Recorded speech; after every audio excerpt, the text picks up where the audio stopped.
idol, andito na ngayon sa may Balag Camilla. May aksidente dito mga idol. May nahulog na isang coaching Innova dito sa may parang tulay. Dito umagang-umaga mga idol, dito sa may Bandang Camilla. Tara, tingnan natin, lapitan natin. Ayan nga mga idol, dito may pangyayaring aksidente dito mga idol. Umagang-umaga dito sa may Bandang Camilla. Ayan, tingnan sa bandang yan, yung maraming tao yan. May kotse sila na Innova mga idol, nahulog. Hindi pa malaman kung ano ba talagang ang driver niya, kung lasing ba o nakatulog.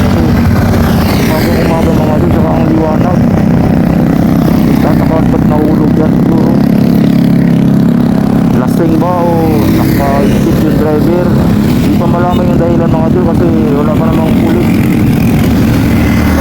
Na dumating.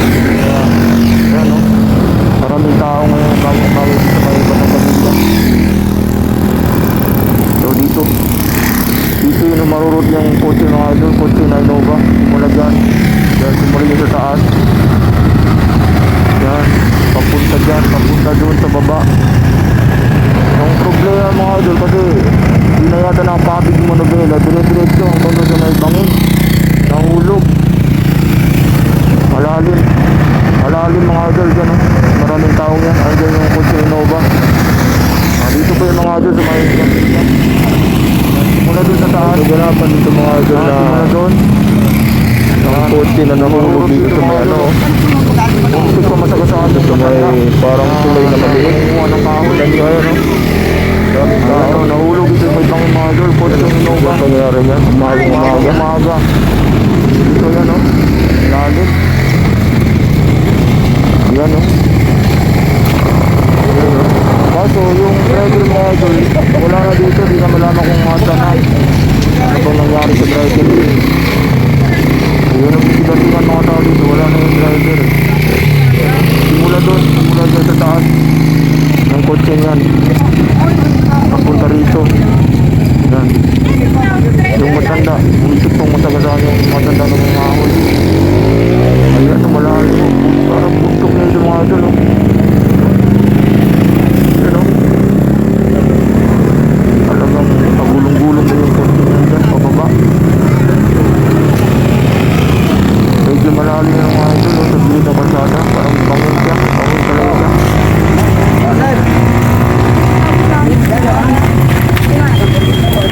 Sa talaga na nahulog. Maraming tao nahulog. Ngayon lang nangyari mga idol, umagang-umaga. Ito pa tayo mga bisnes. Isang lalaki matanda na nangunguha ng kahoy dito. Ayan no. Yung driver mga idol, di malaman kung asan na. Kasi wala pa naman kasi yung pulis na dumating, wala pa akong investigasyon. Ayan, may mga taong lumapit sa baba, may mga bumaba. Tingnan kung may tao pa ba sa loob. Medyo malalim na dyan mga idol oh. Nahulog dito yung kotse nga.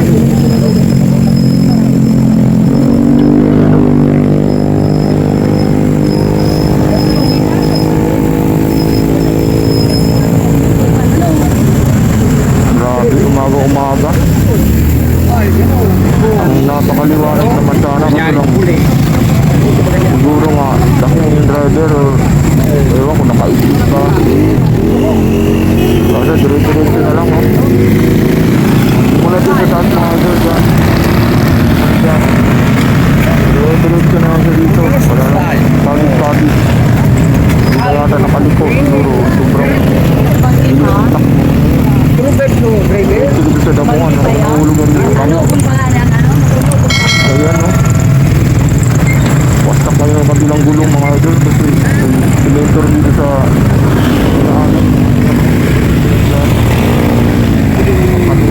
tanggal hanggang sa doon sa baba, pagulong-gulong.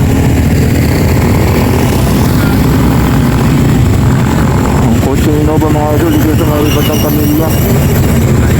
Umagang-umaga, alas 6 ng umaga mga idol, nangyari ang aksidente nito.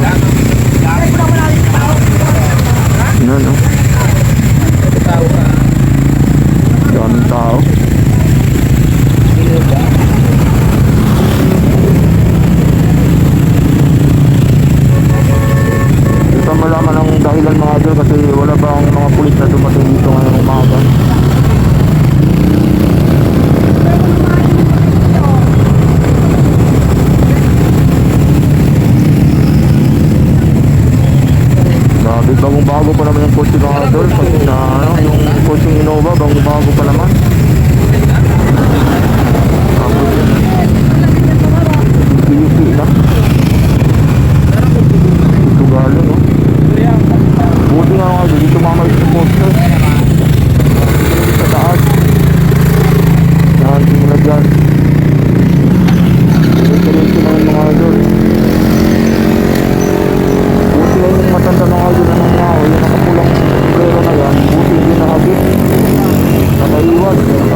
swerte pa. Kasi mabilis yung takbo.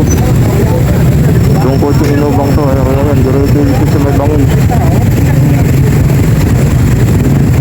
Hindi malaman kung asan yung driver, kung okay ba o anong nangyari sa driver kasi wala na rin yung driver mga idol.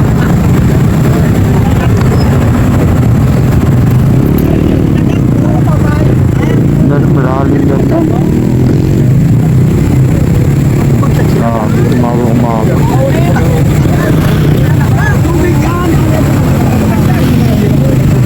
Dito na dito sa malapit nga sa lugar ng dito sa Bicol nga pala ito mga idol, sa Bicol. Yan. Sa Bicol area mga idol, dito sa bandang Pamilya.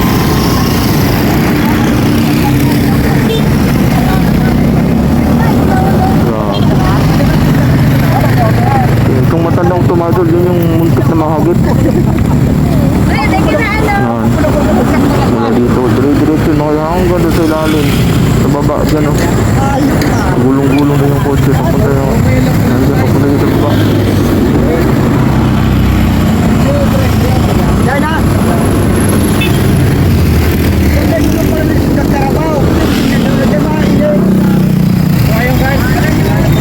Wala pa rin kasi mga pulis mga idol, tinatawagan pa nila kaya di pa malaman yung saktong dahilan ng pangyayari itong dito sa may Badang Kanilya.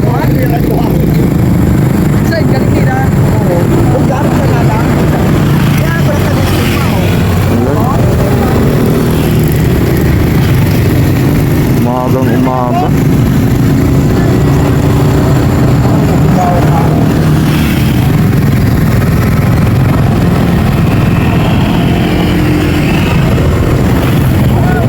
Driver, di malaman kung asa na yung driver dyan mga idol. Kasi na wala pa kasi pulis mga idol, kaya puro lang yung puro lang mga tao din yung nanonood ng nangyari dito.